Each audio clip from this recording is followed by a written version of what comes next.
नमस्कार, बहुत बहुत स्वागत है आप सभी का डीडी न्यूज के इस खास कार्यक्रम इस वक्त में। मैं हूं निखिल सिंह और क्या है इस वक्त की बड़ी खबरें जिनके बारे में विस्तार से जानने समझने को लेकर आपके मन में जिज्ञासा है। क्या है इन खबरों के मायने, क्या है इनके पीछे का एजेंडा। बात करेंगे जेपी की सियासत। आखिर उत्तर प्रदेश में इसको लेकर हंगामा क्यों है बरपा, जेपी पर इस जंग की क्या है असल वजह, इस पर विस्तार से चर्चा करेंगे। साथ ही साथ बात करेंगे कि दिल्ली में ताला चाबी विवाद आखिर है क्या, और उसके साथ ही साथ बात होगी विधायक निधि पर मेहरबान घाटे वाली दिल्ली सरकार, आखिर इसके पीछे का क्या एजेंडा है। बंगाल में भूख हड़ताल पर डॉक्टर्स लगातार बैठे हुए हैं, क्यों आखिर ये जो हड़ताल है वो जारी है। होंगे कई अहम सवाल और जवाब, लेकिन सबसे पहले इस वक्त की हेडलाइंस।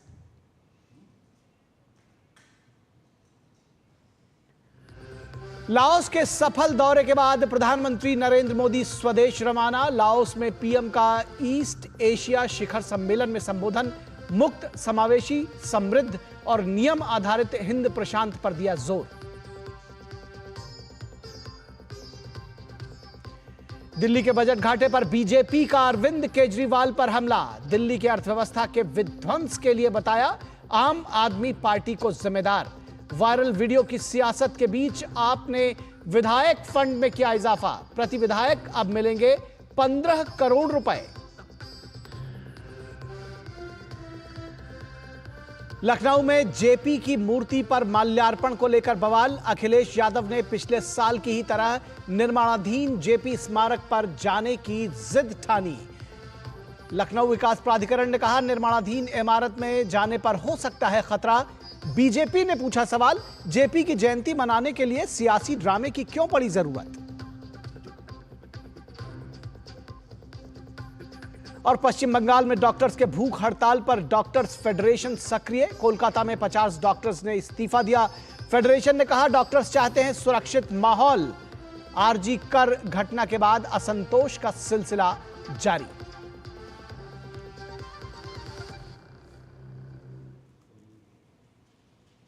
तो सबसे पहले बात करते हैं उत्तर प्रदेश की राजधानी लखनऊ में, जहां पर जयप्रकाश नारायण की जयंती पर माल्यार्पण को लेकर सियासत जारी है। और यह हंगामा क्यों है बरपा, यह भी समझने की जरूरत है। जेपी पर जंग, आखिर असल वजह क्या है। उत्तर प्रदेश में जयप्रकाश नारायण की जयंती मनाने को लेकर सियासी संग्राम छिड़ गया है। इसके पीछे की वजह क्या है, यह भी समझने की जरूरत है। यह सियासी संग्राम, दरअसल जो इसकी शुरुआत है वो अखिलेश यादव ने की।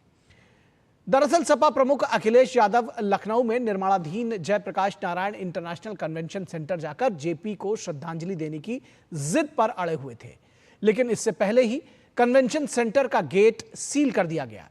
इसके साथ ही समाजवादी पार्टी सुप्रीमो के घर के बाहर भारी संख्या में पुलिस बल तैनात कर दिया गया। लखनऊ विकास प्राधिकरण ने अखिलेश यादव के कार्यक्रम को लेकर एक पत्र जारी कर कहा है कि जेपीएनआईसी का दौरा करना सुरक्षित और उचित नहीं है। यहां बता दें कि अखिलेश यादव को Z+ की सुरक्षा मिली हुई है। पत्र में लिखा गया है कि जेपीएनआईसी एक निर्माणाधीन स्थल है। यहां निर्माण सामग्री बेतरतीब ढंग से फैली हुई है। बारिश के कारण कई कीड़े मकोड़े होने की संभावना है। सपा प्रमुख अखिलेश यादव को Z+ श्रेणी की सुरक्षा प्राप्त है। ऐसे में उनकी सुरक्षा का भी ख्याल करना जरूरी है। यह पहला मौका नहीं है जब जेपीएनआईसी बिल्डिंग को लेकर बवाल मचा है। पिछली बार भी जेपी की जयंती पर माल्यार्पण को लेकर हाई वोल्टेज ड्रामा देखने को मिला था। अखिलेश यादव तब 8 फीट ऊंची दीवार फांद कर माल्यार्पण करने पहुंच गए थे। लेकिन सवाल उठता है कि आखिर उत्तर प्रदेश प्रशासन से अनुमति नहीं मिलने के बावजूद अखिलेश यादव वहां जाने की जिद पर क्यों अड़े हैं। क्या अखिलेश यादव राज्य में होने वाले उपचुनाव को लेकर माहौल बनाना चाहते हैं। इस बीच अखिलेश यादव ने अपने आवास के सामने कार्यकर्ताओं द्वारा लाई हुई जेपी की प्रतिमा का माल्यार्पण किया। बीती रात भी अखिलेश यादव कन्वेंशन सेंटर पहुंचे थे। उन्होंने एक चित्रकार से टीन की चादरों पर, जो टीन शेड थी, उस पर समाजवादी पार्टी जिंदाबाद लिखने को कहा। अखिलेश यादव को इसका सीधा फायदा भले ही ना हो, लेकिन इन कदमों के चलते वह बीजेपी से लड़ते हुए दिखाई देना चाहते हैं। क्योंकि सवाल यह भी है कि जेपी की जयंती मनाने के लिए क्या हंगामा बरपाना जरूरी है। यह भी जानना जरूरी है कि Jayprakash Narayan international convention centre का निर्माण अखिलेश यादव के कार्यकाल में शुरू हुआ था। इमारत को बनाने में 864 करोड़ रुपए का खर्च आया था, लेकिन इसके निर्माण में धांधली का मामला सामने आया। योगी सरकार ने इसका काम रोक दिया। प्राधिकरण इस मामले में धांधली की जांच कर रहा है। तो यह है पूरा मामला और इस पूरी सियासत के पीछे की वजह जो है वो भी समझने की जरूरत है, जानने की जरूरत है कि आखिर क्या सिर्फ जेपी की प्रतिमा पर माल्यार्पण ही एक वजह है या उसके पीछे की सियासत कुछ एजेंडा और है। अखिलेश यादव ने भाजपा पर राजनीति करने का आरोप लगाया है, तो राजनीति कौन कर रहा है यह भी समझने की बात है। सुनते हैं अखिलेश यादव को।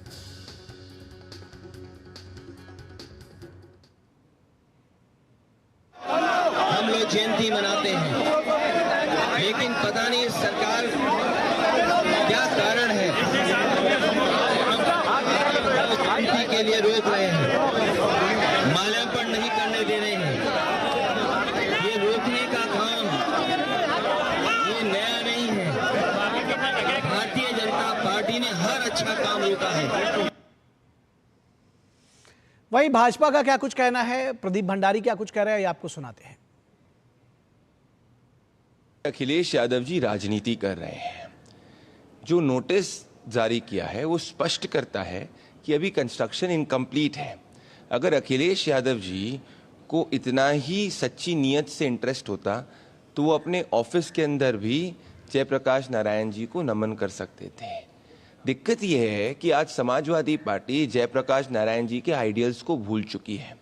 अगर उन आइडियल्स को फॉलो करती तो कांग्रेस पार्टी के साथ अलायंस नहीं करती। और जयवीर सिंह बीजेपी के नेता वो क्या कह रहे हैं, उनको भी सुनते हैं।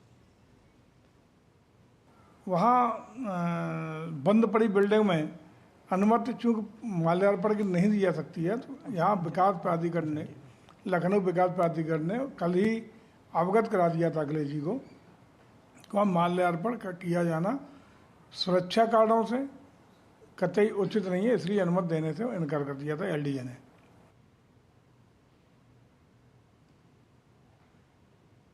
तो इस पूरे मामले में अखिलेश यादव ने नीतीश कुमार को भी घसीटने की कोशिश की। अब इस पर जेडीयू का क्या कुछ कहना है कि महापुरुषों को लेकर संकीर्ण राजनीति जनता पसंद नहीं करती। राजीव रंजन सिंह क्या कहते हैं, उनको सुनते हैं। जहां तक श्रद्धांजलि सभा में रोके जाने का सवाल है, तो आधी रात में वहां जाने के बजाय उन्हें आज जयंती के दिवस का चयन करके वहां जाने की बात करनी चाहिए थी। और ऐसे महामानवों की स्मृति में जब भी कोई दिवस आयोजित किए जाते हैं, ऐसी संकीर्ण राजनीति को जनता पसंद नहीं करती है। इसीलिए ऐसे बयान जेपी के जीवन मूल्यों के विपरीत है। और इस पूरी खबर पर बातचीत करने के लिए हमारे साथ हमारे संवाददाता विकास सिंह लखनऊ से जुड़े हुए हैं। विकास, सबसे बड़ा सवाल यही पूछा जा रहा है कि जेपी की मूर्ति पर माल्यार्पण करने के लिए हंगामा बरपाने की जरूरत क्या थी, और ये पिछली बार भी हंगामा बरपा था, इस बार भी हंगामा बरपा है, तो आखिर इसके पीछे का एजेंडा क्या है, इसके पीछे की वजह क्या है? देखिए निखिल, अगर इस पूरे प्रकरण को हम देखते हैं और पिछले वर्ष से भी जोड़ते हैं तो इस पूरे वाक्य में सिर्फ एक ही बात नजर आती है कि मकसद तो सिर्फ हंगामा ही था, क्योंकि जो है वहां पर जब एक दिन पूर्व अनुमति मांगी गई थी, लखनऊ विकास प्राधिकरण ने मना कर दिया था। उसने बताया था कि यह पूरा परिसर निर्माणाधीन है, वहां पर बड़ी बड़ी घास है, वहां पर जो निर्माण कार्य से जुड़ी हुई चीजें होती है वो बिखरी हुई हैं, इसलिए वहां पर एक वीवीआईपी का जाना, एक सुरक्षा प्राप्त व्यक्ति का जाना संभव नहीं होगा, उचित नहीं होगा, इसलिए उन्होंने इसकी परमिशन नहीं दी थी। उसके बाद अखिलेश यादव कल देर रात भी वहां पहुंचते हैं और जिस तरीके से वहां पर पेंटिंग करने वाले व्यक्ति से जो बात कहते हैं वो जग जाहिर होता है कि किस लिए वो कह रहे हैं। वहां पर समाजवादी पार्टी जिंदाबाद लिखने की बात उस व्यक्ति से करते हैं जो एक मामूली कर्मी है, मामूली पेंटर था। तो आप जान सकते हैं उससे लेकर सुबह तक उनके आवास के सामने जो कुछ हुआ वो क्यों हुआ, किन कारणों से हुआ, उसका मकसद क्या था। या पिछले वर्ष जब वो दीवार फांद कर अंदर मूर्ति का माल्यार्पण करने चले गए थे। इन दोनों वजहों में बात यही थी कि वो अपने आप को स्वयं एक बात जाहिर करना चाहते हैं कि वो वो लोहिया के बड़े समर्थक, जेपी के बड़े समर्थक हैं और जेपी का जो एक ये परिषद बन रहा था उसको उन्होंने शुरुआत किया था। लेकिन सरकार के द्वारा जब उत्तर प्रदेश में भाजपा की सरकार बनी, इस पूरे प्रकरण पर जांच कराई गई और कहीं न कहीं उसमें कई अनियमितताएं पाई गई जिसकी जांच चल रही है। उसकी तरफ से जांच रिपोर्ट आने के बाद उन सब चीजों पर कार्रवाई भी होगी फिलहाल। और सबसे बड़ी बात है कि जेपी जैसे महापुरुष के जन्मदिन के अवसर पर उनको श्रद्धांजलि देने के लिए कोई जगह महत्वपूर्ण नहीं होती है। उसके बाद अंततोगत्वा हुआ भी जब अधिकारियों के द्वारा अनुरोध किया गया तो उन्होंने अपने आवास के बाहर ही श्रद्धांजलि अर्पित की उन्हें। यह पहले भी हो सकता था, लेकिन इससे पहले जो कुछ घटित हुआ मकसद सिर्फ वही था कि पब्लिसिटी गेन करना, पॉपुलैरिटी गेन करना, कार्यकर्ताओं को मैसेज देना कि हम संघर्ष करते हैं। वहीं सरकार ने इस पूरे प्रकरण में सुरक्षा व्यवस्था के व्यापक इंतजाम किए गए थे। इसके कारण यहाँ पर कोई भी घटना नहीं हो सकी, कोई उपद्रव नहीं हो सका, उसके पूरे इंतजाम किए गए थे। लेकिन जब भी समाजवादी पार्टी के मुखिया को ऐसे मौके मिलते हैं राजनीति चमकाने के, उनकी तरफ से ऐसे मौकों का भरपूर फायदा उठाया जाता है। इसलिए कल वो सफाई से लौटने के बाद देर रात वहां पहुंचे। जी, देर रात एक तो वहां पहुंचे, ये भी समझा जा सकता है कि आखिर एक दिन पहले देर रात वहां जाने का मकसद क्या था, तो इसलिए इसका संदेश साफ है। दूसरी बात यह है कि उपचुनावों को लेकर के भी राजनीति चमकाने की कोशिश जो है उसके विषय में भी आप तो हमको जानकारी देंगे ही, साथ ही तमाम सारी चीजें जो अखिलेश यादव के कार्यकाल में हुई थी, मसलन ताज एक्सप्रेसवे या फिर ये जो जेपी कन्वेंशन सेंटर है, बहुत सारी चीजों को अखिलेश यादव ओन करने की कोशिश करते हैं कि हमारे समय में शुरू हुई थी या हमारी है, हम वहां जाएंगे। क्या इस तरह की भी आप राजनीति और सियासत देख रहे हैं उत्तर प्रदेश में? उत्तर प्रदेश में अखिलेश यादव के द्वारा लगातार ऐसी बातें कही जाती रही हो, चाहे वो लखनऊ मेट्रो हो, आगरा एक्सप्रेसवे की बात रही हो या तमाम सारी और जो कुछ योजनाएं रही हो। लेकिन फिर भी अखिलेश यादव को ये सोचना चाहिए कि जिस तरीके से उत्तर प्रदेश सरकार के द्वारा उसके बाद कई सारी जांचें की गई, चाहे वो रिवर फ्रंट की बात रही हो, चाहे वो जेपी एनआईसी की बात रही हो, तमाम सारी जगहों की बात रही हो, उन पर अभी भी जांचें चल रही हैं। अखिलेश यादव चूंकि प्रदेश में 10 उपचुनाव विधानसभा के उपचुनाव होने हैं 10 सीटों पर, सबसे बड़ा लक्ष्य समाजवादी पार्टी का यही लगता है, क्योंकि हमने देखा कि हरियाणा में जब कांग्रेस की हार होती है तो बिना किसी जो कहते हैं समझौते, दोस्ती जो रहती है दो युवाओं की जोड़ी, उसके बिना बातचीत किए बगैर ही उन सीटों पर अपने उम्मीदवार घोषित कर देती है। इवन देन की फूलपुर जैसी सीट और मझवा जैसी सीट जहां पर कांग्रेस अपनी दावेदारी कर रही थी, वहां से समाजवादी पार्टी अपने प्रत्याशी पहले ही घोषित कर देती है। अब आगे इनका गठबंधन रहेगा या नहीं रहेगा, लेकिन वो कार्यकर्ताओं में अपने जोश भरना चाहते हैं और ये दिखाना चाहते हैं कि जो 10 उपचुनाव पर सीटें होगी, विधानसभा चुनाव की सीटों पर चुनाव होने वाला है, वह मजबूती के साथ चुनाव लड़े। हमको लगता है कि आने वाले समय में गठबंधन उनका होगा या नहीं होगा, या एक आध सीटें शायद समाजवादी पार्टी दे, कांग्रेस को बैकफुट पर पूरी तरीके से लाना चाहते हैं। उत्तर प्रदेश में वो अपने आप को बड़ा दिखाना चाहते हैं और जब भी कोई ऐसी आंदोलन की बात होती है, कोई मुद्दे की बात होती है, अखिलेश यादव अपने कार्यकर्ताओं की नजर में ये दिखाना चाहते हैं कि वो निकलकर सामने आए हैं और ऐसा कोई मौका छोड़ते नहीं है। इस मौके पर भी जब एक महापुरुष की जयंती की बात रही हो, वो ऐसे किसी अवसर को नहीं छोड़ना चाहते हैं, जबकि बाद में यही पटाक्षेप हुआ कि उन्होंने अपने आवास के बाहर ही माल्यार्पण किया। ठीक बात है। और ये जो आपकी बात है, आखिरी बात की दरअसल बीजेपी से लड़ते हुए दिखना चाहते हैं, कार्यकर्ताओं को दिखाना चाहते हैं और उसके साथ ही साथ सोशल मीडिया पर भी तमाम वायरल वीडियोस हैं। तो आजकल जो दौर है वो सोशल मीडिया पर सियासत का है, तो कुछ वजह उसकी भी रही होगी। विकास, बहुत शुक्रिया फिलहाल इस तमाम बातचीत और जानकारी के लिए। और इसके बाद बात करेंगे दिल्ली में ताला चाबी विवाद। आखिर क्या है विवाद, क्यों है हंगामा दिल्ली में बरपा? लेकिन रुकेंगे एक छोटे से ब्रेक के लिए, कहीं मत जाइएगा, जल्द हाजिर होंगे।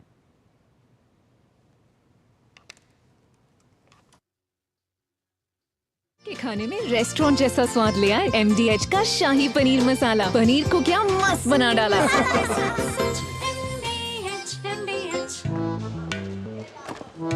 मैडम, राजमा चुटकी में पकेगा। अच्छा, लिख के दीजिएगा। लिख के तो बेस्ट चावल खुल के खिलेगा। लिख के दे दो। क्या मैडम? आशीर्वाद आटा फुलका ऐसे फूलेगा कि आप फूले नहीं समाएंगी। ये खुद लिख के दे रहे हैं, स्कैन कीजिए। क्वालिटी सर्टिफिकेट, 100% आटा, 0% मैदा, 40 से भी ज्यादा टेस्ट, गेहूं पे रोटी औरों से ज्यादा नरम। आशीर्वाद आटा, क्वालिटी का वादा। लिख के ले लो। बेटियां घर की रौनक हैं। बेटियां घर संवारती हैं। बेटियां पीढ़ियां सजाती हैं। बेटियां घर की बुनियाद कहलाती हैं। बेटियों को सलाम करता है मोंगिया स्टील का बादशाह। दादी के हाथों का जादू और खुशबू से महकता घर। MDH गरम मसाला, असली मसालों से भरा हूँ मैं, क्योंकि हर रिश्ता है स्वाद से जुड़ा।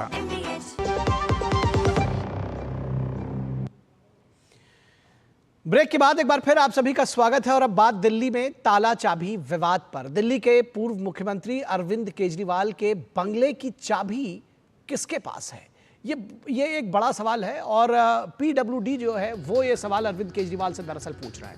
केजरीवाल की पत्नी ने वीडियो जारी कर दिखाया था कि शीश महल का हैंडओवर हो चुका है, लेकिन PWD को चाबी नहीं मिली, तो वो चाबी उन्होंने शायद CM आवास के एक कार्यकर्ता को दी। क्या CM पद से इस्तीफा देकर केजरीवाल ने जो त्याग की छवि बनाने की कोशिश की थी, उस छवि को ताला चाबी विवाद ने तोड़ दिया है। दिल्ली मुख्यमंत्री आतिशी का एक वायरल वीडियो सोशल मीडिया पर चर्चा का विषय बना हुआ है। आतिशी कागज के गत्ते, कार्टन्स और अस्त व्यस्त पड़े रूम में फाइलों का निपटारा करती हुई दिखाई दे रही हैं। दिल्ली के मुख्यमंत्री आतिशी की ओर से ये वीडियो जारी किया गया है और इसका खूब प्रचार प्रसार भी किया जा रहा है। दिल्ली के CM आवास को 9 अक्टूबर को PWD ने सील कर दिया था। मीडिया खबरों के मुताबिक ये बंगला आतिशी को आवंटित नहीं किया गया है, लेकिन आतिशी इस पर अपना कब्जा चाहती हैं। PWD का आरोप है कि बंगला अब तक नियम के मुताबिक हैंडओवर नहीं हुआ है। PWD ने पूर्व CM केजरीवाल से पूछा है कि अब तक चाबी क्यों नहीं सौंपी गई। बीजेपी का मानना है, उनका सवाल है कि आखिर इस शीश महल से आखिर क्या इसमें ऐसा छुपा हुआ है कि संबंधित विभाग को बगैर चाबी सौंपे बंगले में घुसने की कोशिश हो रही है। सवाल यह है कि बंगला सौंपते समय केजरीवाल जिस सादगी का परिचय दे रहे थे, क्या वही सादगी और ईमानदारी विभाग को सौंपने में भी दिखाई गई? पहले कहा गया कि केजरीवाल फकीर है, कहीं भी रह लेंगे। फिर आपने सांसद के जो उनका एक सांसद थे, उनके सरकारी बंगले को केजरीवाल ने ठौर बनाया। सोशल मीडिया ट्रेंडिंग के चक्कर में इस विवाद ने केजरीवाल की इमेज को नुकसान पहुंचाया है, लेकिन दिल्ली के नुकसान का दावा करके बीजेपी ने आम आदमी पार्टी की मुश्किलें खड़ी कर दी हैं। बीजेपी नेता बांसुरी स्वराज ने आरोप लगाया है कि 31 साल बाद पहली बार दिल्ली का बजट घाटे में पहुंच गया है। बीजेपी ने 700 करोड़ रुपए घाटा होने का दावा किया है और उसका आरोप लगाया है यह आम आदमी पार्टी सरकार की विफलता का प्रमाण है। लेकिन दिल्ली सरकार इसे नुकसान नहीं मानती है। अलबत्ता ठीक चुनाव से पहले आम आदमी पार्टी की सरकार ने विधायक निधि बढ़ाकर 15 करोड़ रुपए प्रतिवर्ष कर दिया है। CM आतिशी का दावा है कि देश के अन्य राज्यों से ये रकम 3 गुना ज्यादा है। चुनावी मौसम में दिल्ली वालों को अभी और कई पैकेज और फ्री भी घोषणाओं से दो चार होना पड़ेगा।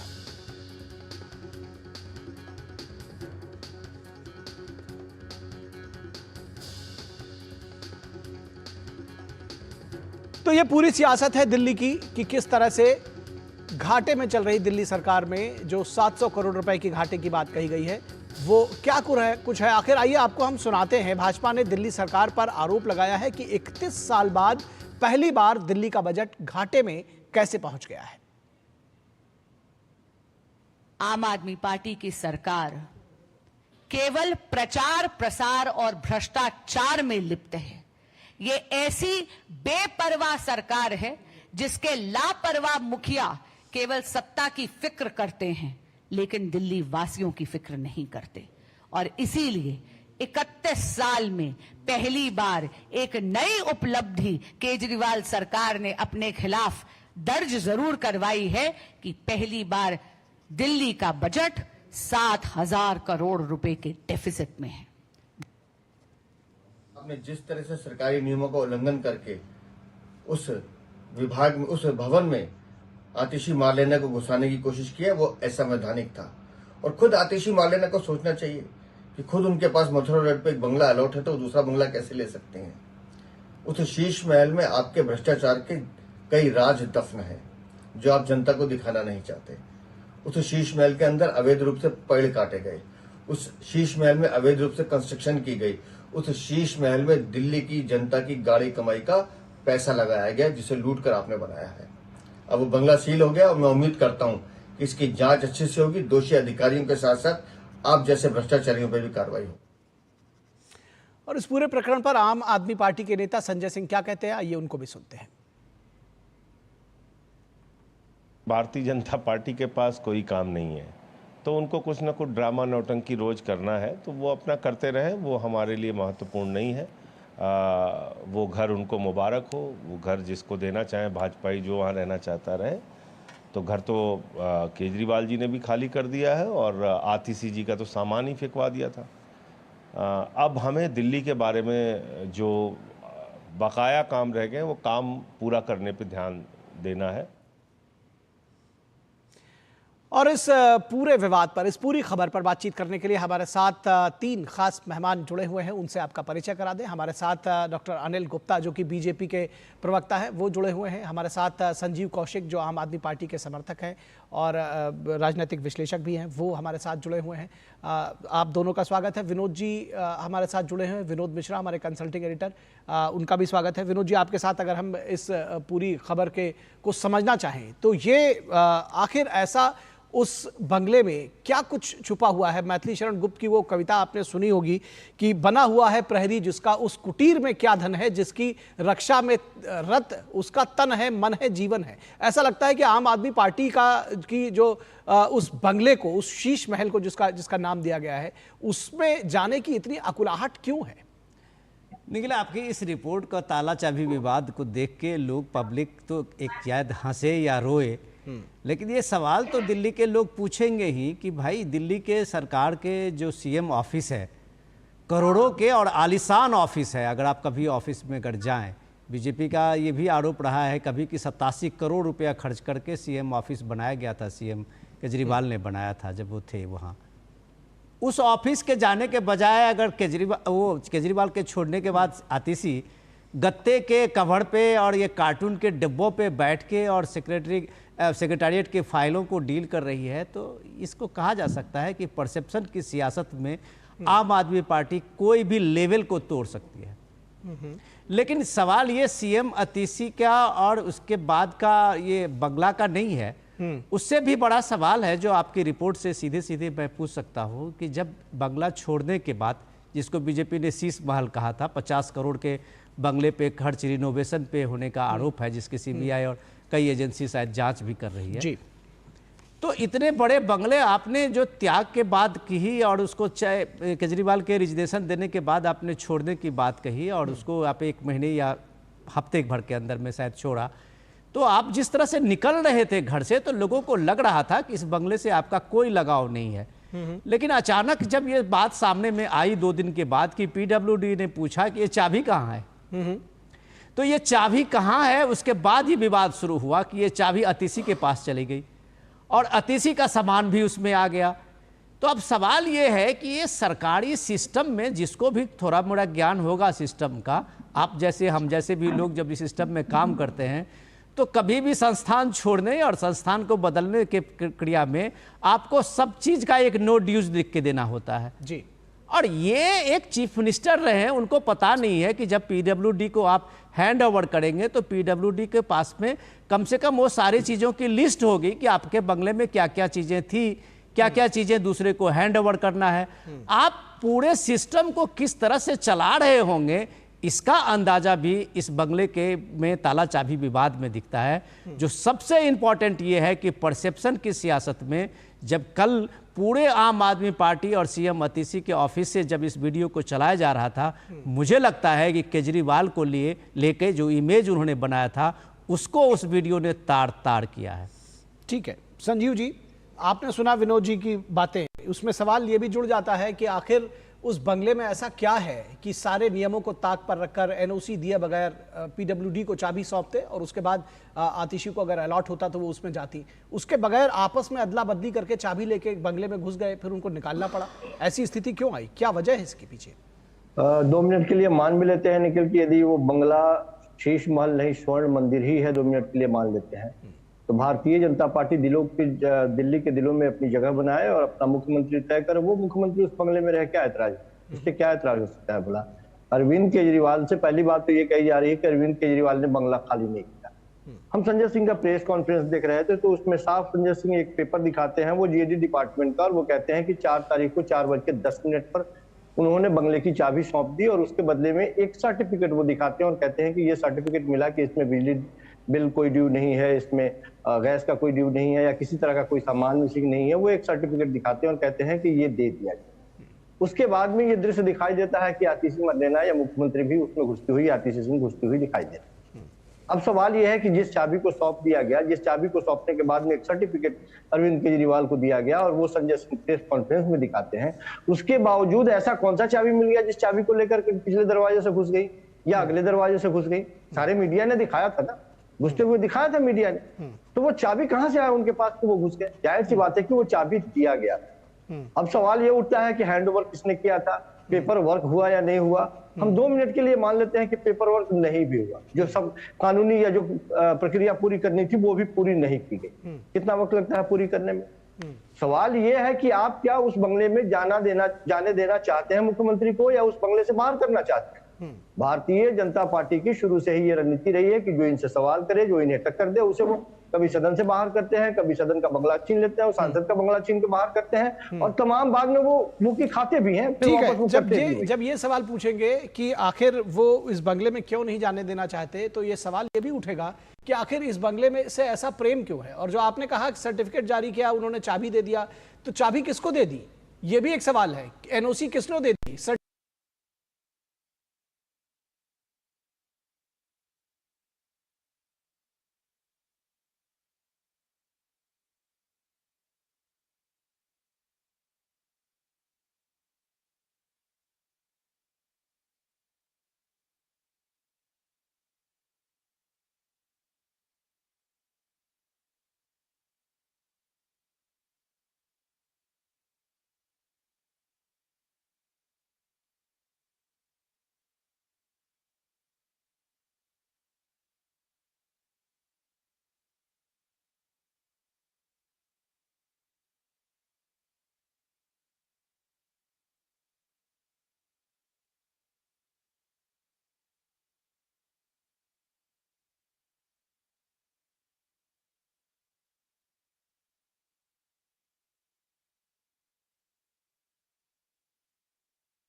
वो बैठे, बगल में उन्होंने अपने लिए चेयर लगवाई। अब सवाल ये है कि 3 महीने के बाद जब वो मान लेते हैं आम आदमी पार्टी की बात कि उनको आना ही है, तो फिर अतिशी को अभी तुरंत उस बंगले में जाने की जरूरत क्यों पड़ गई? और जब वो सीएम अपने को मान ही नहीं रही है, तो फिर वो सीएम का बंगला उनको क्यों चाहिए जब वो सीएम के चेयर पे नहीं बैठ रही है? सवाल दरअसल विनोद जी यही था कि जब शुरू में कहा गया संजीव जी कि बंगला नहीं लेंगे, गाड़ी नहीं लेंगे, उसके बाद बंगले गाड़ी की तो बात ही छोड़ दीजिए, वो सारी चीजें लेने में कोई कोताही नहीं बरती। एक बंगला रहते हुए जो ये सवाल बार बार उठाया जा रहा है कि उनके पास मथुरा रोड पर एक बंगला था, फिर इसमें क्या हड़बड़ाहट थी इतनी जाने की? मैंने कहा कि देखिए, यदि कोई कानूनी प्रक्रिया में चूक हुई है तो निश्चित तौर पे उस कानूनी प्रक्रिया पे बात होनी चाहिए और उस चूक को दुरुस्त करने में मुझे कानूनी प्रक्रिया के चूक की बात नहीं पूछ रहा हूँ, इंटेंशन पूछ रहा हूँ कि ऐसी क्या जल्दबाजी थी, ऐसी क्या हड़बड़ी थी? जब आम आदमी पार्टी से आप इंटेंशन पूछ रहे हैं तो एक बार भारतीय जनता पार्टी से भी इंटेंशन उनसे भी पूछ लेंगे। पहले अभी आपका नंबर है, आप बता दें, फिर उनसे भी पूछ लेंगे। आखिर भारतीय जनता पार्टी उस बंगले को क्यों कब्जाना चाहती है, क्यों, क्या किसको अलॉट करना चाहती है वो बंगला? सवाल यह है कि वो मुख्यमंत्री के आवास के तौर पे मुख्यमंत्री ने डेवलप किया उसे और मुख्यमंत्री उसमें रहते थे, हमें कोई एतराज नहीं है। अब दिल्ली की जनता को भी कोई एतराज नहीं, दिल्ली की जनता के दिलों में जगह तो बना ले। और उसके बाद सवाल यह है कि क्या भारतीय जनता पार्टी इन मुद्दों पे अब चुनाव लड़ेगी? नहीं, पहले देखिए सवाल संजीव जी ये है कि आप क्यों उस पर जाना चाहते थे? हम अभी तो बीजेपी से पूछ लेंगे, अभी तो आप बताइए कि आप क्यों जाना चाहते थे, कि सारे नियमों को धत्ता बताते हुए आपस में चाबी ट्रांसफर करके वहां क्यों पहुंचे, वजह क्या थी? मैंने कहा कि दोनों पक्ष, भारतीय जनता पार्टी ये बात कह रही है कि वो नियमों का हवाला दे रही है और आम आदमी पार्टी अपना पेपर दिखा रही है। अब सवाल यह है कि क्या इसके लिए बंगला तो 2 है उनके पास, इसमें कोई नियम कायदे की बात है ही नहीं है, बंगला तो 2 है ना संजीव जी। मैं खुलेआम ये बात कह रहा हूं कि दिल्ली के अधिकारियों और दिल्ली के चुने हुए जनप्रतिनिधि के बीच में जो रार पैदा हुआ है उससे दिल्ली के जनता के कामों को प्रभावित करने का प्रयास पर है, इससे ज्यादा कुछ नहीं है। भारतीय जनता पार्टी समझती है कि इस तरह के जब रार पैदा होंगे तो दिल्ली का काम प्रभावित होगा, आम आदमी पार्टी हाशिए पे जाएगी, लोग तो आप लोग तो नैतिकता की बात कर रहे थे, बंगला और गाड़ी की बात ही नहीं हुई थी, छोड़ देते, जो शुरू में कहा था उस पर स्टिक रहते। ये तो बात जब आई ना, जब बंगला और गाड़ी जो कहा कि नहीं लेंगे लेकिन लेने लगे, उसके लिए विवाद होने लगा, उसके लिए चाबी ट्रांसफर करने लगे। एक देखिए, एक बंगला उनके पास है, इसमें तो कोई कानूनी विवाद नहीं है कि एक बंगला तो ऑलरेडी आतिशी के पास है, दूसरा बंगले में वो गई है। ये तो विदित तथ्य है ना। निखिल जी, एक नई नवेदी पार्टी जिसको अपना खुद आइडिया नहीं था कि इतने जल्दी लोगों का प्यार पालेंगे, सम्मान पालेंगे, उनको काम करने का कोई अनुभव नहीं था। एक मुख्यमंत्री बनने के बाद वो ये सोच रहे थे कि वो सत्ता में नहीं आएंगे, इसलिए सारे वादे कर दिए थे। मेरी बात तो सुन लीजिए, उन्हें अनुभव नहीं था ना भारतीय जनता पार्टी के जैसे 45 साल। अरे संजीव जी, आपका बचकाना तर्क हो रहा है। नई नवेली पार्टी, सरकार 15 साल देश के, आप एक देश के एक जिम्मेदार पार्टी की बात करते हैं, राष्ट्रीय पार्टी आपकी हो गई, क्या बात करते हैं आप लोग? कुछ भी तर्क नहीं होता है। ठीक है, आप उस वक्त नए थे, अभी तो 10 साल बीत गए। इतना बजट चाहिए, ये जानकारी थी क्या? मैं जो पूछ रहा हूँ, ठीक है, आप ही मुझे बता दीजिए, आप ही प्रकाश डाल दीजिए विनोद जी, कि क्या एक मुख्यमंत्री के हैसियत से कार्यालय में कितने लोग होने चाहिए? अरे सर, आप सरकारी सिस्टम में, आप 12-13 साल से सीएम बने रहे, आपको ये भी नहीं पता कि भाई पीडब्ल्यूडी को ट्रांसफर कर, आप घर छोड़ते हैं तो पीडब्ल्यूडी को देना पड़ता है हैंडओवर। आप क्या बात करते हैं? मैंने कहा कि ये अच्छा, ये इस बात की जानकारी की चीजें हैं और एक मुख्यमंत्री को चाहिए ही चाहिए, उसके बगैर उसको अपने कार्यों को संपादित करने में मुश्किल होगी, इसलिए ये चाहिए। ठीक है, आपके तर्क कितने, आपकी बात कितनी तर्क संगत है? मैं अनिल गुप्ता के पास जाऊंगा। डॉक्टर साहब, आप क्या कहना चाह रहे हैं? देखिए, ये नैतिकता की दुहाई देते हैं पर अनैतिक काम करते हैं। मैं नैतिकता जो भारतीय जनता पार्टी के कार्यकर्ता बनाते हैं वो बताता हूँ। दिल्ली के 7 सांसद हैं, अभी सिर्फ मनोज तिवारी जी के पास पहला था, किसी भी सांसद को बंगला अलॉट नहीं हुआ। इवन दिल्ली से जो हमारे मंत्री हैं श्री हर्ष मल्होत्रा जी, आज भी अपने निजी आवास से रहते हैं और कार्यालय चलते हैं, अभी तक उनको घर अलॉट नहीं हुआ। दूसरी बात दिखाता हूं, उड़ीसा का एग्जाम्पल देता हूं आपको। उड़ीसा में मुख्यमंत्री का कोई आवास नहीं था, नवीन पटनायक ने जब गद्दी छोड़ी वो उनका निजी आवास था। आज भी उड़ीसा के भारतीय जनता पार्टी के मुख्यमंत्री एक गेस्ट हाउस में रह रहे हैं। ये होती है नैतिकता, ये नहीं कि जबरदस्ती घुस जाए। और आप तो एक हाउस आपके पास है, ऐसा क्या उसमें आपने भ्रष्टाचार किया हो कि जबरदस्ती घुसने की नैतिकता? और आप नैतिकता की बात करते हैं, आप अपने सांसदों के हाउस में जबरदस्ती सब लेटिंग करा के रहते हैं। मनीष सिसोदिया और अरविंद केजरीवाल, नैतिकता यह होती है, आप अपने जाते हैं ना किसी किराए के घर में, मकान में, आपने कहा था कि मैं अपना मकान नहीं लूंगा, गाड़ी लूंगा, आप आपके पास कितनी सिक्योरिटी है? आप जाके देखिए फिरोजशाह रोड पे सैकड़ों स्टाफ पुलिस के कर्मचारी आपकी सुरक्षा में लगे हैं। पहले तो आप तो कहते सुरक्षा नहीं लगेंगे, आप अपने सांसद के घर में डिक्लेयर करके रहते हैं। आप में नैतिकता नहीं बची है। नैतिकता होती जब सरकार सिस्टम अलॉट करता तब रहते। नैतिकता सीखिए हमारे सांसदों से, हमारे मंत्रियों से, जो जब सिस्टम में अलॉट होगा तब रहेंगे, नहीं तो अपने आवाज से या कहीं से भी ऑपरेट करते हैं। सीखनी चाहिए नैतिकता। पर ऐसी क्या जल्दी थी आपको अनैतिकता के रूप में कि जबरदस्ती उसमें घुस गया?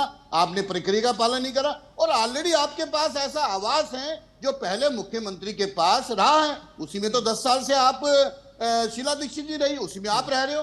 पर आपको क्या जल्दी थी? ये सस्पिशन है और दिल्ली की जनता आपको माफ नहीं करेगी। दिल्ली की जनता देख रही है। आप दिल्ली की जनता को बेवकूफ मत बनिए। दिल्ली की जनता ने आपको दिल्ली लोकसभा चुनाव में दिखाया, हरियाणा चुनाव में दिखाया और आने वाले विधानसभा चुनाव में भी आपको दिखाने वाली है कि आपका क्या हल होने वाला। ठीक है विनोद जी, ये सारे सवाल तो निश्चित तौर पर ये जरूर जनता के बीच में जाएंगे। ये दावा बार बार किया जा रहा है। अभी आपने संजीव कौशिक जी को भी सुना, वो कह रहे हैं कि दिल्ली की जनता इसको मान चुकी है, वो उनके ईमानदारी पर। लेकिन ये जो सारा प्रकरण है, दरअसल कहीं ना कहीं आपको लगता है कि ये जो ताला चाबी विवाद है, इसने अरविंद केजरीवाल और आम आदमी पार्टी के छवि पर बट्टा लगाया है? निखिल, मैं आपकी ये रिपोर्ट जो है आज के एक बड़ा सवाल तो कम से कम केजरीवाल जी के जो ये बड़ा हाई इमेज बना के लोगों के बीच में थे, उनके इमेज को तो जरूर तोड़ा है ये ताला चाबी विवाद। सबसे इम्पॉर्टेंट बात समझने की है कि दिल्ली के लोग अभी जो बता रहे थे डॉक्टर साहब और संजीव जी बता रहे हैं, दोनों को पता है कि उनको इलेक्शन में जाना है। जनता के बीच में अपना अपना परसेप्शन बनाने के लिए सियासत तो सब लोग करते हैं, हर पार्टियां करती है जी। लेकिन लोग आज जो मैं देख रहा हूं, जिस वीडियो से ये वायरल करवा रहे थे, अतिशी के ऑफिस से ये वीडियो वायरल हो रहा था, गत्ते पे बैठ के वो फाइल साइन कर रही है, उसी के साथ साथ आज दिल्ली में आप देखिए कि कई वीडियो वायरल है जो लोग ये पूछ रहे हैं कि आप एक फटे हुए मफलर बांध के, आप एक रेनॉल्ड का 10 रुपए का 5 रुपए का पेन लेके पॉकेट में डाल के, और आप एक नैतिकता की दुहाई देते हुए दिल्ली को पिछले 10-12 साल से ये बता रहे थे कि फकीर केजरीवाल है। और उस फकीरी में जब आपके उसी बंगले पे 50 करोड़ का आरोप लगा तो फिर आपके पास कोई जवाब नहीं था। आपके पास उस फकीरी का, मैं अभी जो केजरीवाल जी ने रिजाइन किया है उसके बाद आप देखिए कि सारे सोशल मीडिया पे ये वीडियो वायरल हुआ कि हर कोई कह रहा था कि केजरीवाल मेरे घर पे रहेंगे, केजरीवाल मेरे घर पे रहेंगे। संजय सिंह का जो ये अभी बता रहे थे कौशिक जी, संजय सिंह का बाकायदा प्रेस कॉन्फ्रेंस करके ये बैठा है, केजरीवाल तो फकीर है, उसे कहीं भी रह लेगा, उसे कोई घर की जरूरत नहीं है। अरे भाई साहब, तो फिर वो एमपी के अलॉटेड मकान की उसकी ज़रूरत केजरीवाल को क्यों पड़ गई, जो उनको सरकारी आवास की एक सहूलियत को उनको पता है कि इस आवास में रहना हमारे लिए ज़रूरी है। सवाल उससे नैतिकता की बात नहीं है, सवाल ये है कि आप जिस गिमिक से, आप जिस सोशल मीडिया के कैंपेन से और आप जिस तरीके से परसेप्शन बना के सियासत कर रहे हैं, उसका अब एक तरह से वो पानी जो ऊपर से उतर गया है। अब आप कल का ही दिल्ली सरकार का फैसला देख लीजिए, कैबिनेट डिसीजन, कि दिल्ली एक स्टेट है जिसमें काम कितना होना है आपको पता है। दिल्ली देश की राजधानी है। अभी जो विधायक निधि को 15 करोड़ किया गया है, आप अंदाजा कर सकते हैं कि दिल्ली स्टेट में जो 70-80 विधायक हैं उनको 15 करोड़ सालाना मिलेंगे विधायक फंड का, जो वो अपने अपने क्षेत्र का विकास करेंगे। दिल्ली में आधे से अधिक काम जो है अभी भी सेंट्रल गवर्नमेंट के जिम्मे में है, और उसके बाद जो बचता है, मुझे लगता है कि हम लोग दिल्ली में रहे हैं तो हमें पता है कि दिल्ली सरकार और दिल्ली के लोगों, विधायक के पास में कितने काम और कितनी चीजें होती हैं करने के लिए। आप 15 करोड़ जो बात उठा रहे हैं, क्या जनता इतनी बेवकूफ है? उसे पता नहीं है कि इलेक्शन टाइम में जो ये 15 करोड़ की बात हो रही है, जो बांसुरी स्वराज कह रही थी कि पहली बार 31 साल में दिल्ली सरकार जो है कम से कम अपने बजट में 700 करोड़ का घाटा जो दिखाया है, ये एक बड़ी चिंता की बात है कि आप फ्रीबी से, आप इस तरह के सोशल मीडिया कैंपेन से, इस तरह से वायरल वीडियो से आप हर बार चाहेंगे कि दिल्ली के लोगों को हम एक तरह से झांसे में ले लेंगे। मुझे लगता है कि शायद इस बार आपको दिक्कत होगी। ठीक है विनोद जी, इसका जवाब ले लेते हैं। संजीव कौशिक जी, समय हमारे पास लगभग समाप्त हो रहा है, इसलिए मैं चाहूंगा कि हमारे बाकी दोनों को थोड़ा जल्दी क्विकली अपनी बात रखेंगे। ये 700 करोड़ के घाटे में 15 करोड़ रुपए का एमएलए लैंड, कैसे इसको तर्क संगत साबित करेंगे? दो बातें हैं निखिल जी। सबसे पहली बात तो ये कि लगातार ये बात कही जा रही है कि नैतिकता और अनैतिकता के आधार पर उनको नहीं लेना चाहिए, नहीं रहना चाहिए। सच बात यह है कि भारतीय जनता पार्टी की अकुलाहट साफ दिखाई दे रही है कि पिछले 27 सालों से दिल्ली की जनता ने बाहर का रास्ता दिखाया। क्या इस तरह की नीतियों से भारतीय जनता पार्टी दिल्ली के लोगों के दिलों में अपना जगह बनाएगी? रही बात 700 करोड़ रुपए की बात आप कह रहे हैं, तो दिल्ली का कुल 2 लाख करोड़ रुपए तो दिल्ली बजट दिल्ली टैक्स देती है सेंट्रल गवर्नमेंट को, सारे स्टेट को उसके बदले में कुछ ना कुछ तो रिटर्न देती ही है सेंट्रल गवर्नमेंट। दिल्ली सरकार के लिए कुछ इनायत कर दे, उसमें से कुछ तो राहत दे दे उसमें से। 2 लाख आप ये कह रहे हैं नहीं होते हैं वो टैक्स के पैसे, आप ये कहना चाह रहे हैं कि आपने ये वही वाला तर्क हुआ संजीव जी, माफी चाहता हूं बीच में टोकने के लिए, कि आप पहले योजनाओं का ऐलान कर देंगे फिर कहेंगे कि केंद्र सरकार उस पर मदद करे। यानी क्योंकि भारतीय जनता पार्टी प्रश्न खड़ा कर रही है, इसलिए मैं ये कह रहा हूं 15 करोड़ और कौन से स्टेट में एमएलए लैड है? कम नहीं होता है 2 लाख करोड़। 15 करोड़ और कौन से स्टेट में एमएलए लैड है? मैं वही तो कह रहा हूं कि यदि उनको ऐसा लगता है कि एमएलए लैड 15 करोड़ आप करेंगे और समर्थन आपको केंद्र सरकार करेगी, ये तो बड़े मजे की बात है। मूल बात यह है कि दिल्ली की जनता आपका पॉइंट आ गया, आपका पॉइंट आ गया। नहीं, एक लाइन और। मूल बात यह है कि दिल्ली की जनता को ना बंगला से मतलब है, ना आतिशी मरलेना की जिस तरह से वो काम कर रही है उससे भी मतलब नहीं है। मूल बात यह है कि दिल्ली की जनता ये बात समझती है कि उनके लिए ये सरकार या ये पार्टी क्या काम कर रही है। ठीक है, वो चुनाव तय करेंगे, वो चुनाव तय करेंगे, आप चुनाव आ जाएंगे तो वो तय करेंगे। मैं बहुत जल्दी से डॉक्टर अनिल गुप्ता के पास जाऊंगा। अनिल गुप्ता, 700 करोड़ रुपए में 15 करोड़ रुपए, 700 करोड़ के घाटे वाली दिल्ली सरकार, 15 करोड़ रुपए का एमएलए लैड, कैसा रिएक्शन होगा आपका? देखिए, मैं 2 मिनट लूंगा आपके। जिस तरीके से संजीव जी बात कर रहे थे, दिल्ली का एक्सपेंडिचर बैठा है 71,086 करोड़ रुपए जी, और रिसीट बैठी है 64,521 करोड़ रुपए जी। ये फजिंग करते हैं। अब ये कह रहे थे कि केंद्र हमें होड़ दे दे। आपको जानकारी दे दूं, करीब 1 लाख करोड़ से ज्यादा हर वर्ष केंद्र दिल्ली पे खर्च करता है। दिल्ली पुलिस का खर्चा केंद्र करता है, दिल्ली कैंटोनमेंट का खर्चा केंद्र करता है, एनडीएमसी का खर्चा केंद्र करता है, डीडीए का खर्चा केंद्र करता है, जितने ये मेट्रो का खर्चा मैक्सिमम केंद्र करता है, आरआरटीएस का केंद्र करता है, Dwarka express, Meerut express, Dehradun express, इसका सबका खर्चा केंद्र करता है। सैकड़ों काम ऐसे हैं जो केंद्र खर्चा करता है। अगर इनको पैसे दे दो तो जैसे इन्होंने अभी भ्रष्टाचार किया उसमें ही भ्रष्टाचार करें। एक पैसा नहीं देते पुलिस को, ये एक पैसा नहीं देते एनडीएमसी में, एक पैसा नहीं देते दिल्ली कैंट में, इतने सारे। और ये कह रहे हमें और दे दो। अरे जितना दिया उसमें तो आप भ्रष्टाचार कर रहे हो। और ये अभी बात करें 15 करोड़ की, आप बताइए 28,000 किलोमीटर सड़कें दिल्ली की कैसे रिपेयर करेंगे? आपने नालों की डीसिल्टिंग में भी भ्रष्टाचार किया, नालों की गाज निकालने में फिगर आई है ना। भी आपने 10,000 मार्शल क्यों निकाले? क्योंकि आपके पास पैसा नहीं था। आप ये बात करते किस तरीके से आपने 10,000 मार्शल का निकाला। अब आपके पास आरआरटीएस के लिए ऑनरेबल सुप्रीम कोर्ट ने जब कहा कि हम आपका एक्सपेंडिचर जो एडवर्टाइजमेंट का बंद कर देंगे, तब जाके इनको लताड़ लगी, तब इन्होंने अपना कंस्टिट्यूशन बंद किया। तो इतना फाइनेंशियल बजिंग ये करते हैं, कुछ कहने की हद नहीं। और केंद्र की बात करते हैं, 1700 बसेस दिए ई बसेस दिल्ली को केंद्र ने फेम 2 के तहत। इन्होंने एक बस नहीं खरीदी। कहां यमुना का कितना पैसा दिया? यमुना क्लीनिंग में आज यमुना कितनी पोल्यूटेड हो गई है। पर इनको तो सिर्फ फाइनेंशियल बनी चाहिए, भ्रष्टाचार किया, और एक एक भ्रष्टाचार की परतें इनकी खुल रही हैं। और ये डरते हैं कि जिस तरीके से अगर इनको हैंडओवर हो गया ये भ्रष्टाचार का शीशमाल, इनके हो राज खुलेंगे। किस तरीके से इन्होंने किया है, मुझे लगता है कि इन्होंने 10 साल में दिल्ली का बेड़ा गर्क किया। जिस तरीके से 50 से ज्यादा मौतें हुई है पानी में डूबने से, वो इनको जवाब देना पड़ेगा। जिस तरीके से एयर पोल्यूशन बढ़ा है, यमुना का पोल्यूशन बढ़ा है, जिस तरीके से लोग परेशान हैं, उन सबका इनको जवाब देना पड़ेगा। ठीक है। तो हमारी चर्चा में आज में बस सिर्फ इतना ही रहेगा, समय हमारे पास नहीं है। लेकिन ये जरूर है कि ये जो परसेप्शन की राजनीति है और ये सोशल मीडिया पर जिस तरह से ये अभी एक हम फोटो लगातार चला रहे हैं और वो बड़ा वायरल भी है कि आतिशी जिस तरह से गत्ते और कार्टन्स के बीच में बैठकर दस्तखत कर रही है। एक बंगला उनके पास ऑलरेडी है संजीव जी, तो ये दिखाना उसको साफ करके भी किया जा सकता था। लेकिन ये दरअसल वो जो अभी विनोद जी ने कहा कि एक रेनॉल्ड्स की पेन अगर मुख्यमंत्री 10 रुपए की लगा के चलते हैं,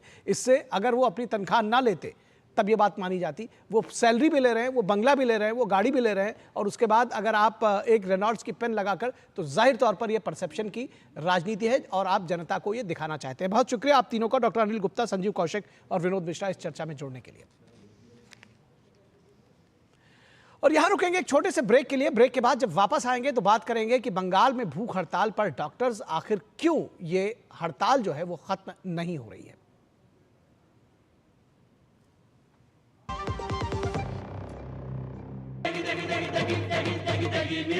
MDH की देगी मिर्च, देगी मिर्च का तड़का, अंग अंग फड़का। MDH की देगी मिर्च। बेटियां घर की रौनक हैं, बेटियां घर संवारती हैं,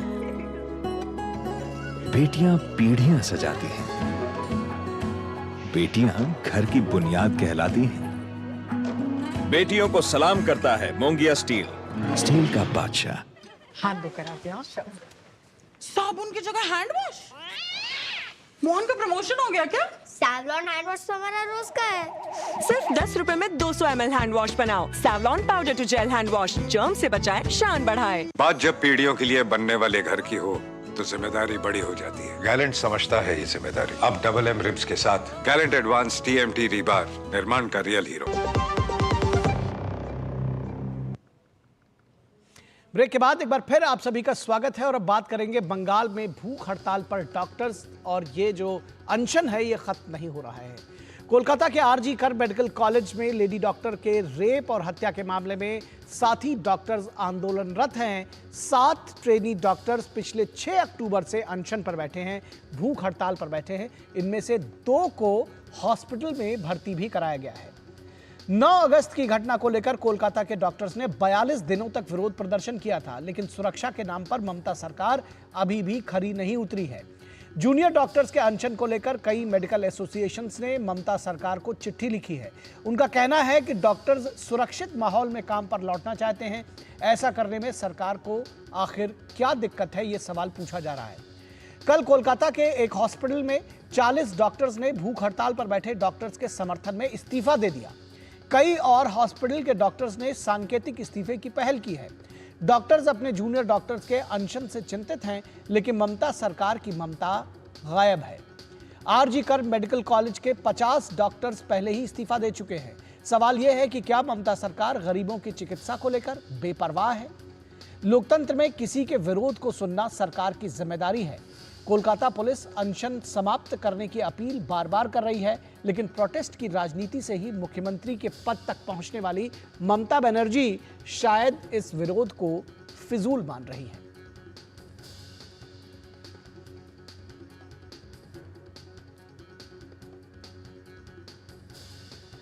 और बीजेपी नेता कुणाल घोष क्या कुछ कहते हैं आंदोलनरत डॉक्टर्स को लेकर कि ये इस पर बात करेंगे, लेकिन आंदोलनरत डॉक्टर्स क्या कुछ कह रहे हैं ये भी सुन लेते हैं।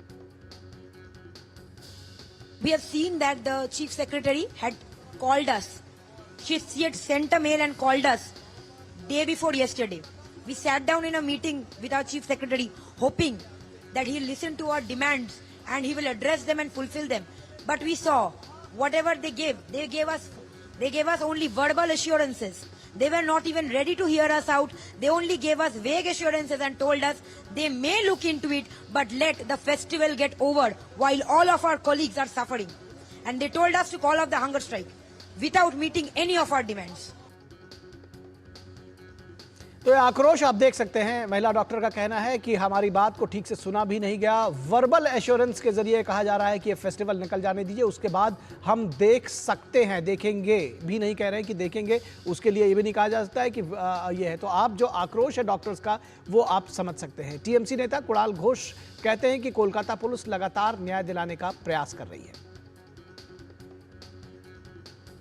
ये तो अभी वो प्रमाणित हो गया है, जो कलकत्ता पुलिस का जो फोकस था, जो अरेस्ट था, वही ठीक है।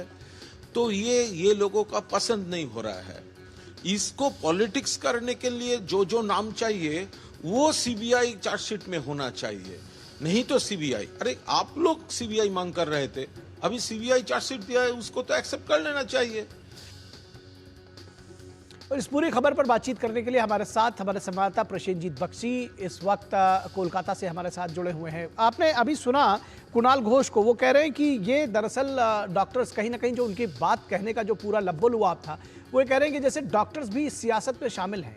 डॉक्टर्स सुरक्षा की मांग कर रहे हैं। 40 डॉक्टर्स ने समर्थन में इस्तीफा दे दिया है और भूख हड़ताल पर बैठे हैं, जिनकी तबीयत भी खराब हो रही है। 2 को अस्पताल भर्ती कराया गया। आप ही ये सारी खबरें दे रहे हैं प्रसेनजीत, किस तरह से देखते हैं इस पूरी सियासत को, ये आरोप प्रत्यारोप?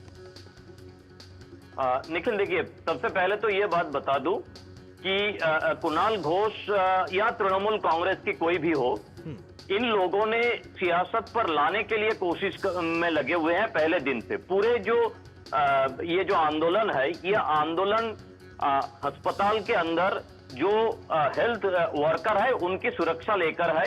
और जो घटना घटी 8 और 9 अगस्त की रात को, घटना के बारे में मांग है कि उनका ठीक ठाक जांच हो जाए और जांच के बाद जो दोषी है उनको सजा हो जाए।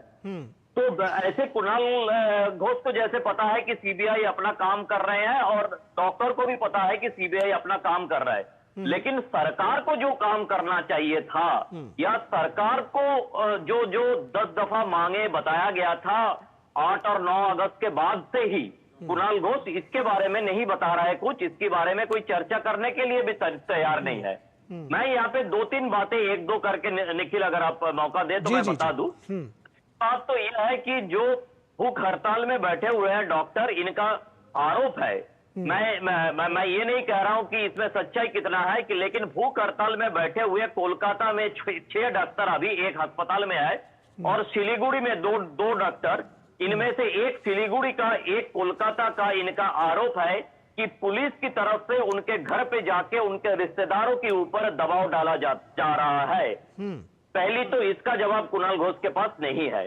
दूसरी बात यह है कि ये जो अदालत में बार बार सरकार की तरफ से बताया जा रहा है कि 15 अक्टूबर की अंदर सब कुछ किया जाएगा, 31 अक्टूबर की अंदर सब कुछ किया जाएगा, तो क्या जाएगा इसके बारे में, जैसे ग्राउंड जीरो में, जिसे हम पत्रकारिता की भाषा में ग्राउंड जीरो कहते हैं, उस ग्राउंड जीरो में हकीकत क्या है? हकीकत एक बिग जीरो है। अदालत के सामने सरकार की तरफ से जो वकील पिछले कई दिनों से अपीयर हो रहे हैं वो जरासर झूठ बोल रहे हैं। अब मुझे पता नहीं अदालत के हिसाब से इस झूठ बोलने का क्या सजा है, लेकिन ये जो थ्रेट कल्चर को बंद करना, जगह जगह पर ड्यूटी रूम बनाना, लैबोरेटरी बनाना, देखिए इनका जो डॉक्टर है इनका साफ कहना है कि सीसीटीवी ये कोई क्राइम रोकने का तरीका नहीं है, क्राइम हो जाने के बाद उसको पकड़ने की तरीका है। इसीलिए सीसीटीवी का नंबर दिखा के अगर जो असली काम है, जो सुरक्षा देने की असली काम है, उससे दूर भागने का कोशिश किया जाए प्रदेश सरकार की तरफ से, तो ये सबकी 1, 2, 3, 4 करके 10 दफा जो मांगे हैं, 10 दफा मांगे पिछले 2 महीनों से रखा गया है, जिसके बारे में ना तृणमूल कांग्रेस, ना उनकी वकील, ना प्रदेश की सरकार, ना चीफ मिनिस्टर कोई कुछ बात कह रहा है। निखिल जी, एक बात ये भी समझना चाहेंगे कि जब ये बिल्कुल जाहिर तौर पर ये माना जा रहा है कि ममता बनर्जी अपने सबसे मुश्किल राजनीतिक दौर में फंसी हुई हैं, ऐसे में इन डॉक्टर्स की बात मान लेना, सुरक्षा व्यवस्था को पुख्ता बनाना, उसके लिए एक गारंटी देना, इसमें दिक्कत क्या है? अभी हमने एक महिला डॉक्टर जो एजिटेटिंग थी उनकी बात सुनी, वो कह रहे हैं कि चीफ सेक्रेटरी ने बुलाया, बात भी ठीक से नहीं सुनी और वर्बल एश्योरेंस भी ठीक से नहीं दिया। इसके पीछे की क्या वजह है? नहीं, वजह कुछ नहीं है, आप पर्सनल ईगो समझते हैं ना। ये सिर्फ और सिर्फ हम पिछले 30-35 सालों से इस चीफ मिनिस्टर को देख रहा हूं, जब से वो अपोजिशन लीडर हुआ करती थी। ये सिर्फ और सिर्फ पर्सनल ईगो है कि मैं इस तरह की, आपने भी कह रहे हैं, अपने रिपोर्ट में कह रहे थे कि प्रोटेस्ट से उभर के आया हुआ चीफ मिनिस्टर है, तो उनका कहना है कि मैं प्रोटेस्ट समझती हूं, ये सब क्या है, तुम लोग मेरे सामने नादान हो, तुम्हारा ये सो कॉल्ड प्रोटेस्ट मानने के लिए तैयार नहीं हूं मैं, क्योंकि तुम्हारा प्रोटेस्ट जायज नहीं है, मेरा प्रोटेस्ट जायज हुआ करता था।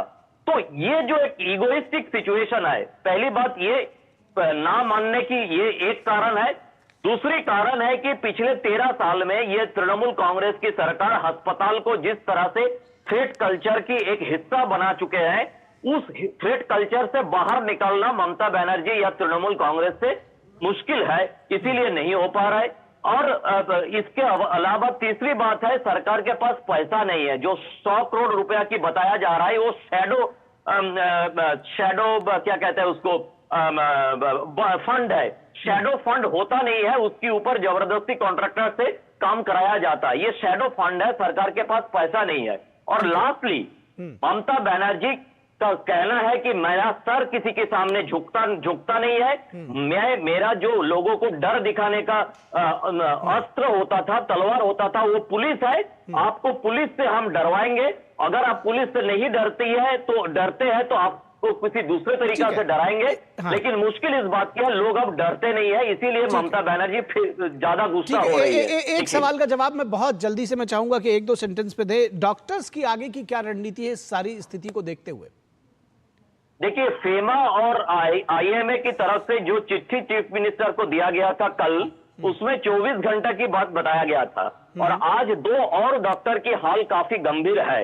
ऐसी स्थिति में अगर आज रात को 8:30 बजे की बात, जो ये 24 घंटे का जो राउंड अप है, ये रात को 8:30 बजे की हिसाब है, उसके बाद ऑल इंडिया ऑर्गेनाइजेशन के हिसाब से फेमा या आईएमए की तरफ से किया जा रहा है इसके बारे में। लेकिन मुझे लगता है कि स्थिति बिगड़ता जा रहा है और अगर ममता बनर्जी की तरफ से कोई कदम नहीं उठाया गया तो संभालना मुश्किल हो जाएगा। निखिल जी जी, निश्चित तौर पर बहुत शुक्रिया इस तमाम बातचीत और जानकारी के लिए प्रसेनजीत बख्शी। तो इस वक्त के इस अंक में बस इतना ही। हमारी पूरी टीम को दीजिए इजाजत। नमस्कार।